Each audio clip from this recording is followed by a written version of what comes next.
To Okay. welcome Capathia Jenkins, who is Hello. has done the most wonderful concerts with the Cleveland Pops. I'm going to brag about you before we start. I went and looked at the songs you sang last time you were here. I Got Love, Something's Gotta Give. What an arrangement that is. Summertime. And I remember John Such said to me, I Will Survive is not in the American Songbook. I said, at that point in the concert, nobody's going to care. So that was really, really, really great. That was fun. I had a great time. Great time. Just Yeah. wait till you come back. Yes, I'd love to. We'll see when all of this craziness is behind us. Yeah. Absolutely. So we are celebrating Black History Month this February, and I'm just so pleased to have this opportunity to speak with you today. And we were reminiscing a little bit about your performance at Severance Hall and how great it was to have you with us. And what kind of activities are you doing now that the pandemic is happening? Any teaching or masterclass sort of things? I have done some of that, master classes. I am coaching on a regular basis, which I absolutely love. I love it when I have a really good student who is really serious about, singing and storytelling and all of that. So I'm happy with that. I'll tell you, when the pandemic first started, like the last time I was on stage was March 2020 with the Maui Pops in Maui, which was gorgeous paradise. But it's been, really, really a challenge. Myself and my colleagues and friends we've been talking about it and how to sort of get through, right? So I started out, really feeling sad and I didn't sing really for about 4 months. And after the 4 months, I said to myself, I'm going to get up every day, I'm going to warm up, and I'm going to sing. And slowly, I began to sort of come back to myself, right? You would think that singing is such a big part of who I am. Why did I not sing for 4 months?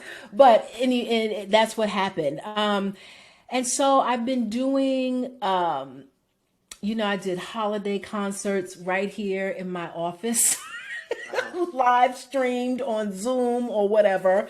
I did that. I've worked on a few projects, recording, having to record into my phone in my closet for sound, like just like pivoting to this whole virtual world and, and staying busy. And then in the midst of all of that, I am a founding member of Black Theater United, which is an organization that was created really out of the horrific murder of George Floyd and all of us sort of being at home, not being able to look away, right? And I got a text message from Audra McDonald just saying, what can we do? What should we do? And so there's about 18 of us. We got on a Zoom, very much like this, and started to build this organization, from the ground up, all in an effort to protect Black bodies, right? So in the theater and at large. So that's a long answer, but that's what I've been doing. Oh, good for you. So anyway, tell us about the influence throughout history of African American musicians is just so profound. How has this touched you in your career? Oh my gosh. I mean, the history, gosh, is so vast. I grew up in Brooklyn, New York, and my mom was adamant about us growing up in the church, right? So we grew up in a Baptist church, lively music department. I sang in the choir, all of that rich gospel music and storytelling and stories from the Bible, all of that rich history. I think that's probably infused in all of my work coming through, right? Because it's it's how I began in the world, right? But the history of, Motown, right? Aretha, that whole genre, and then jazz, that whole genre, right? So Ella, Sarah, Dinah, just all of it. I mean, we have such a rich history. And sometimes I think if we're not careful, young people won't know. You know what I mean? And so Yes, I do. I try to do all that I can to help them, to remind them, and a new song comes out with some sample and they think it's a new thing. And I'm like, no, that was out when I was growing up. You know what I mean? So I think we have to always keep reaching back to our youth and let them know where all that stuff is coming from. But it's a rich, rich history. I think it's great that you just give first names and we know who you're talking about. It's Right, sort of funny in itself. right. That's terrific. So, any particular, so these artists, I suppose, have all been influential in your foundation, Ella Fitzgerald, Sarah Vaughan, etc. Absolutely. I mean, I went to Temple University in Philadelphia for a jazz program, right? And prior to that, I had studied all classically. So in high school, I was singing, Italian and German and French arias Wow. and really getting the foundation, right, of, you know, breath technique, all of the technical parts of singing. But still, on Sundays I was at church, right? So I had like, all of this stuff. And then at home, my older siblings were playing Earth, Wind and Fire and Gladys Knight and the Pips and all of that. So it was like this sort of gumbo, right? But when it was time to make a decision about college, I chose Temple for this jazz program. And that's really where I fell in love with Sarah and Dinah and Ella. And they really taught me the Great American Songbook. I could always trust that, if I had to learn something, learn the ink off the page, I could trust Ella to sing that melody. I could trust Sarah to sing that melody. And maybe the second time through, they might embellish and do their own thing, but I could trust them to sing the ink off the page. And that is one of the things for me as an artist is it is important for me to trust the ink off the page, right? The writer, the composer wrote that for a reason. And I'm not a writer. I'm not going to do any better than they, originally planned. And so I try to learn the ink off the page and then infuse it with a little bit of Capathia, right? Absolutely. But yeah, that's when I fell in love with those artists. And then, in recent years, having to sing a lot of Ella with symphonies, right? I've been singing Ella now for the last maybe 5 or 6 years. It's, nobody could swing like Ella. And the thing that, because people would say to me, are you trying to imitate her? And that is not the goal. But the goal is to sort of have the essence of her. And nobody had pure joy on stage like Ella, right? Even Well, when you listen to live recordings, you can hear the joy. You can hear her smile, like that is amazing. well, That's amazing. if she was number one, Capathia, you are a very close second. Oh, Let's thank put it you. that way. I mean, when Thank you're you. saying it, the joy that comes from you is just mind-boggling. It's Thank you. phenomenal, and our collaborations have been such great fun. Are there any particular performances that you've done, maybe related to specifically to African American composers or musicians that you'd like to relate to us? Or an MLK concert you did, or something like that? Um, hmm. Well, my stock answer is always all my performances are my favorite. So, I know. Yeah, I was trying not to say okay. that, But but yeah, it's really true because if you are like I try to be in the moment of every performance, um, you know, I'm in that moment, I'm doing that, I'm having the best time, and then I'm never looking back. I'm on to the next thing. You know what I Right, mean? right. I And do all so, too well. I'm yeah, sure you're in the same thing that I do. Sometimes you look back and I say, did I do that performance? Or, because you're always looking ahead, new projects, new ideas and such. So for I think you're sure. absolutely right. But but you perform probably all over the world now. You even told me you were in Chesky Krumlov. What a Yes. great place that is. I just stopped there for a day, and I just as a tourist in March, which it wasn't when you were there, of course, and the castle wasn't even open yet, which was disappointing. But what was that experience like?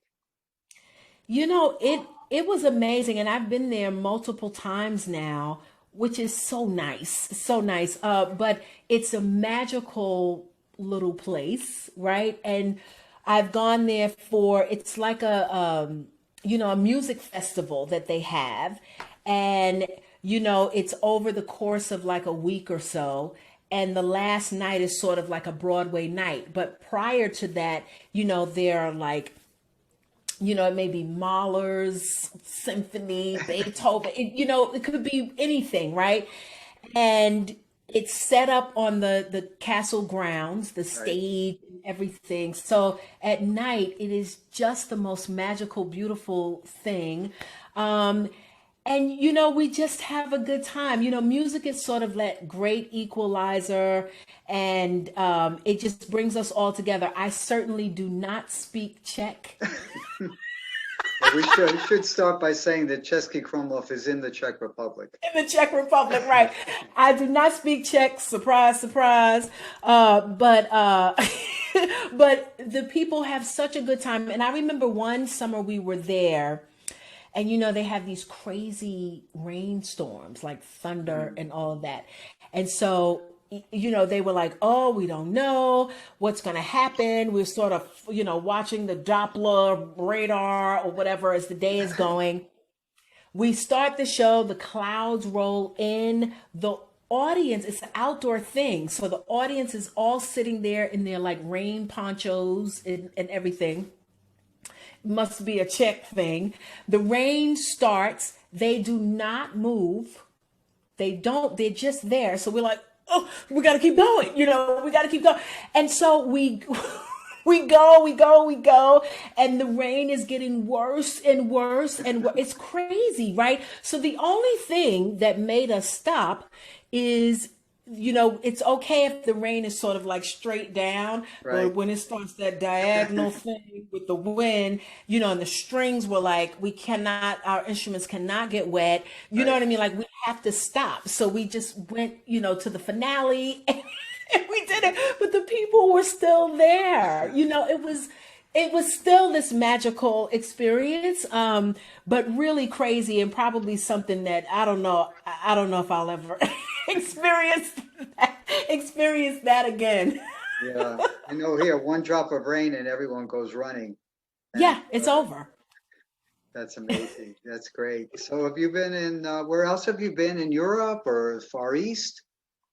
I've been a lot of places, but in terms of singing with orchestras and, Right. and bands and all that, Hong Kong was great. I had never been there, so that was really, really interesting. And the thing about the Hong Kong audience is that they're really sort of quiet throughout the whole show. And then at the very end, they jumped up screaming like, and I felt like a rock star. You know what I mean? It was like, oh my God. So that was kind of crazy. But I spent time in Russia, and that was for Ella. It was Ella's Oh my. centennial. And I had never been to Russia. So I was in Moscow, St. Petersburg, and a little town really north, just this side of Siberia called Arkhangelsk. And I was so blown away by that experience because, again, I don't speak Russian. But these people were singing along. It was, it was really like firsthand experiencing the power of Ella, like sold out shows, sold out. And I was like, I would love, to think that it's sold out because of Capathia, but I know it's sold out because of Ella. And just the joy that they had for those, it was all the Great American Songbook songs, right? And so they're singing along. They just loved it. And I just had the best time there. I really, really did. Yeah. And didn't know what to expect, It's great. That's amazing. That's great. Well, music is definitely the international language. I know when I conducted in China, I didn't speak a word of Chinese. So, Really? you somehow you manage, Yeah. the sound is sound. That's amazing. So, we've talked about the great artists you've admired, and interesting how you do you still sing any of the classics anymore? Of the Italian songs or any of Mozart or any of that, or is that all behind you? It is. It's all behind me. I don't sing it on a regular basis, but interestingly enough, sometimes, you may hear a melody that you remember, you know what I mean? Whether it's Sure. like, in an elevator or, at the doctor's office or whatever. And I'm like, oh, I remember that. I remember singing that. But no, I don't sing it now. No. Well, there was a great foundation, I'm sure, vocally for you to be able to have that as a building block. Absolutely, it's everything. So much of my career was spent doing musical theater on Broadway, All right. and that's eight shows a week, right? And so that technique is the thing that you rely on, Sure. right? Because it is 8 shows a week is a grind. Were It's a you the grind. original Newsies, Capathia? Yes, yes, I played Meta Larkin. Oh, I'm sorry I missed you. We love the show. Our whole family loves the show. I think those kids dancing is just the most amazing thing I've ever seen. It really, I so agree with you. Yeah, I agree with you. And I had the best time. Newsies was my fifth Broadway show. And to do a show with young kids like that who were all making their Broadway debuts and to sort of see it through their eyes, I was so thrilled about the whole experience on stage, but also off stage, right? I was sort of this mama figure for the boys, and they would come to my dressing room for advice and things like that. And I just loved it. And it was Disney, and it it really was the happiest place to work on earth. It really was. So yeah, I had the best time doing Newsies. Yeah, for what sure. other shows did you do? My Broadway debut was The Civil War, which was written by Mhm. Frank Wildhorn. And then I did The Look of Love for the Roundabout Theater Company, which was the music of Burt Bacharach and Hal David. Mm. And then Caroline or Change, which was the music of Janine Tesori and the book by Tony Kushner and directed by George C. Wolfe. And then Martin Short, Fame Becomes Me. That was Mark Shaman and Scott Whitman, and of course, Martin Short, Sir Martin. And then Newsies. Fabulous.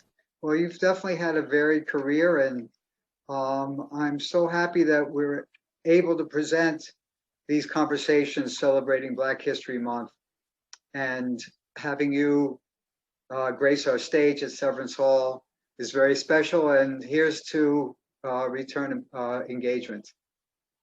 Here's to that from your mouth, Carl, to God's ears. Okay, somehow we'll get through this. I'm We I'm will waiting in too. line for my vaccination, and our board, the Pops board, has been phenomenal, really, in keeping us going, and we have people who are very supportive, and we know that we want to get back to performing as soon as possible. Well, that is great news. Please give my love to everyone there. Please give them my love and tell them I will see them as soon as I can. Absolutely. Very good. Well, stay well. So You great too. to see you, Thank and you. thank you so much for doing this. Much appreciated. Okay. Thanks so much. Bye-bye. Bye-bye. Bye-bye.